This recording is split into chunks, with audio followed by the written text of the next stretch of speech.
আমাদের এই হসপিটালে যে 300 বেডের হচ্ছে, তার সাথে যেগুলো আছে বিশেষ করে তাতে সুপার স্পেশালিটি ওটি কিছু হচ্ছে, মডুলার ওটি, তাতে নিউরো সার্জারি ওটি, তারপরে অর্থোপেডিক রিপ্লেসমেন্ট সার্জারি ওটি, এবং আরও প্লাস্টিক সার্জারি, ইউরোলজির ইউরো সার্জারি ইত্যাদি ইত্যাদি, এরকম প্রায় 8খানা ওটি এখন চালু হচ্ছে। এতে সমস্ত রকম জোন প্যাটার্ন মেনটেন করে ওটিটা হয়েছে। Clean zone, disposal zone, sterile zone, dirty zone maintain করে এগুলো হয়েছে। এই সাথে এটা 5th ফ্লোরে আমাদের এই বিল্ডিংয়ে আছে। ওই 5th ফ্লোরে আর আছে ক্রিটিক্যাল কেয়ার ইউনিট, যেটা খুব বলি, যেগুলো তার মধ্যে coronary care unit, critical coronary care unit আছে 13 বেডের, যেটা কিনা লেভেল 3 কেয়ার লেভেল অবধি দিতে পারবে। এর সাথে আছে ওখানে একটি আইসিইউ, মেডিকেল আইসিইউ, এবং তার সাথে সার্জিক্যাল আইসিইউ 12 এবং 12 24 বেডের। তার সাথে একটি হাই ডিপেন্ডেন্সি ইউনিট আছে স্টেপ ডাউন করার জন্য 10 বেডের। এছাড়া যেহেতু এই হসপিটালে আমাদের বাচ্চাদের ডিপার্টমেন্ট আছে, চাইল্ড পেডিয়াট্রিক ডিপার্টমেন্ট, তার সাথে একটি পিআইসিইউ আছে 7 বেডের, আর 6 বেডের এনআইসিইউ আছে। এটা হলো ক্রিটিক্যাল কেয়ারের সাইড। যেটা আমাদের নতুন যেটা হচ্ছে এখানে, সেটা হচ্ছে ম্যাটারনিটি ডিপার্টমেন্ট। আমাদের খালি আউটডোর এতদিন হতো, এই ম্যাটারনিটি ডিপার্টমেন্ট চালু হচ্ছে। তাদের 2টো ডেলিভারি রুম আছে, সিজারিয়ান সেকশনের এবং গাইনোকোলজিক্যাল অপারেশনের 2টো অপারেশন থিয়েটার আছে, ফুল ফ্লেজেড। ম্যাটারনিটি এবং চাইল্ড কেয়ারের 4টে ওয়ার্ড আছে, এবং প্রায় 80টা বেড আছে এই ম্যাটারনিটি এবং পেডিয়াট্রিক মিলিয়ে। এর সাথে এখানে একটি ডায়ালিসিস ইউনিট শুরু হচ্ছে, যেটা 6টা নতুন মেশিন আমার ফেজিনিয়াসের নতুন নেওয়া হয়েছে, 6 বেডের ডায়ালিসিস ইউনিট। এবং এর যেটা হচ্ছে, এটা আমাদের যেটা আরও প্লান্ট হচ্ছে, সেটা ডাবল প্লাস আরও প্লান্ট দিয়ে এটাকে করা হচ্ছে। এবং সাথে সাথে অন্যান্য ডিপার্টমেন্টে যেটা বললাম, আমাদের খুবই কম মূল্যে ইকোনমি ওয়ার্ড অনেকগুলো আছে। প্রত্যেক ফ্লোরেই প্রায় 2টো মেল 2টো ফিমেল, প্রায় 40টা করে বেড আছে প্রত্যেকটা ফ্লোরেই।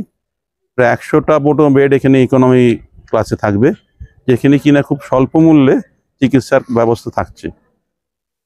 এছাড়া আছে যারা সুবিধা দিতে পারবে তাদের এসি ওয়ার্ড, এসি কেবিন, এসবের ব্যবস্থাও সাথে সাথে থাকছে। মানে একই রূপের মধ্যে 2টো ক্লাসকে আমরা চাইছি, একটা হচ্ছে নিম্ন মধ্যবিত্ত থেকে শুরু করে মধ্যবিত্ত, সকলেই যাতে সুবিধে পেতে পারে। আউটডোর পরিষেবা আমাদের আগেই আছে, আগের থেকেই চালু আছে, এখানে তার জন্য আলাদা করে কিছু হচ্ছে না।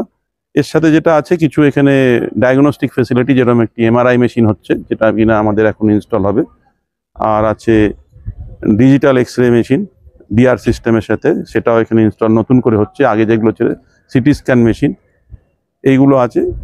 আমাদের ক্যাথল্যাব মেশিনটা এখনও আমাদের কিছু বাকি আছে, ক্যাথল্যাবের আমরা এখনও ব্যবস্থা করতে পারিনি। অ্যারেঞ্জমেন্টটা হয়েছে ইনফ্রাস্ট্রাকচারে, কিন্তু মেশিনটা এখনও পারচেস করা হয়নি। ক্যাথল্যাবেরও সুযোগ সুবিধা খুব তাড়াতাড়ি শুরু হবে।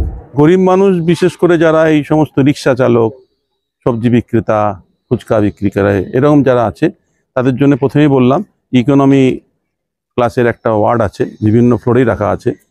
এছাড়াও যারা একেবারে ধরে নিন একেবারে নিঃস্ব, তাদের জন্য ফ্রি চিকিৎসারও ব্যবস্থা আছে, সম্পূর্ণ ফ্রি চিকিৎসারও ব্যবস্থা আছে। এবং আইসিইউ যে ক্রিটিক্যাল পেশেন্ট, তো আমরা সাধারণত ক্রিটিক্যাল যে হবে তাকেই রাখি।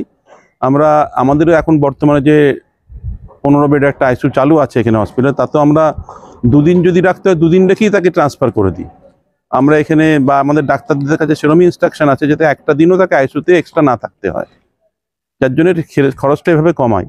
অন্য জায়গায় যেরকম বর্তমানে একদিন আইসিইউ থাকলে 30 লাখ 40 লাখ টাকা 40,000 টাকার বিল এক দিনে হয়ে যায়। আমাদের সেক্ষেত্রে একদিন আইসিইউ চার্জ এখানে আছে 2000, আর ভেন্টিলেটর চার্জ হলো আরও 3000, এই 5000 টাকা লাগে। ওষুধপত্রটা আলাদা, এটা আমরা সবসময়তেই নজরে রাখি। কিন্তু যদি একেবারেই নিঃস্ব পেশেন্ট, যেটা প্রথমেই বললাম, তাহলে সেখানে পুরো সম্পূর্ণ ফ্রি ব্যবস্থাও রাখা হচ্ছে, যাতে তারা সমস্ত ফ্রিটাই পেতে পারে। প্রথম দরজা, 3খানা পথর দরজা আছে, dirty zone, clean zone, sterile zone, dirty zone আর ডিসপোজাল জোন। এই জোন 4টে প্যাটার্ন মেনটেন করে এটা তৈরি হয়েছে। স্টেশন বলতে পেশেন্টকে আসবে ওয়ার্ড থেকে, তাকে নার্সটা রিসিভ করবে, তাদের টিকিট যা আছে সব স্টেশন থেকে। এটাই হচ্ছে মডুলারিটির main part, automatic control panel. ওপরে দেখো ল্যামিনার ফ্লো আছে, এটা এসি ল্যামিনার ফ্লো, মানে হেপা ফিল্টার আছে। 0.3 মাইক্রন অবধি ডাস্ট পার্টিকেলকে ওরা ফিল্টার করবে, আর দিয়ে এখানে ল্যামিনার ভাবে এটাকে এসিটাকে ফ্লো করবে। নিউরোলজি স্পেসিফিক ওটি, নিউরোসার্জারি সমস্ত ওটি করা যাবে, ওগুলো তার অ্যাটাচমেন্ট। দিকে দেখবে এটা ইউভি রে প্রোটেক্টেড, এখানে একটা ডোর খুললো তো ওইটা আটকানো আছে, এই ডোরটা খুলে ভেতরে একটা ডোর আছে, সেদিক দিয়ে বের করবে জিনিস। হয়তো রিকোয়ারমেন্ট 6 টন, সেখানে তার 12 টন দেওয়া আছে ডবল, যাতে যে দরজাটা খুলবে ওপেন হবে তখন এয়ারটা ওখান থেকে বেরোবে, তাহলে যে কোনো কারণে যাতে ইনফেকশন না ঢুকে এখানে, সবসময় বেরোবে এখান থেকে। আর ইন্টেন্সিভ করোনারি কেয়ার ইউনিট, এটা 12টা বেড আছে এবং প্লাস একটা বেড আছে আইসোলেশন বেড হিসেবে। এখানে যত সমস্ত cardiac care patient, heart attack হোক কি বাইপাসের পেশেন্ট হোক কি কারোর অ্যাঞ্জিওগ্রাফি হোক, সমস্ত কার্ডিয়াক পেশেন্ট এখানে অ্যাডমিটেড হবে। এটা লেভেল 3 ক্রাইটেরিয়া, মানে লেভেল 3 কেয়ার দেবে। আইসিসির অনেকগুলো লেভেল আছে, লেভেল 1, লেভেল 2, লেভেল 4, আমাদের এটা লেভেল 3 কেয়ার দেওয়া হবে থেকে। এগুলো ভেন্টিলেটর মেশিন, ওগুলো ভেন্টিলেটর মেশিন, ওটা একটা মেশিন, ওটা একটা ভেন্টিলেটর মেশিন, ওটা একটা ছোট ভেন্টিলেটর মেশিন।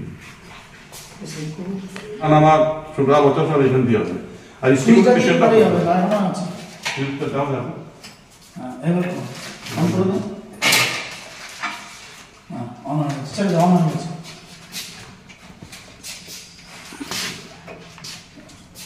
করছি না করব, সেটা তো করতে দুজনে করব। আউট পেসি এমনিতেই ঠান্ডা থাকবে জায়গা।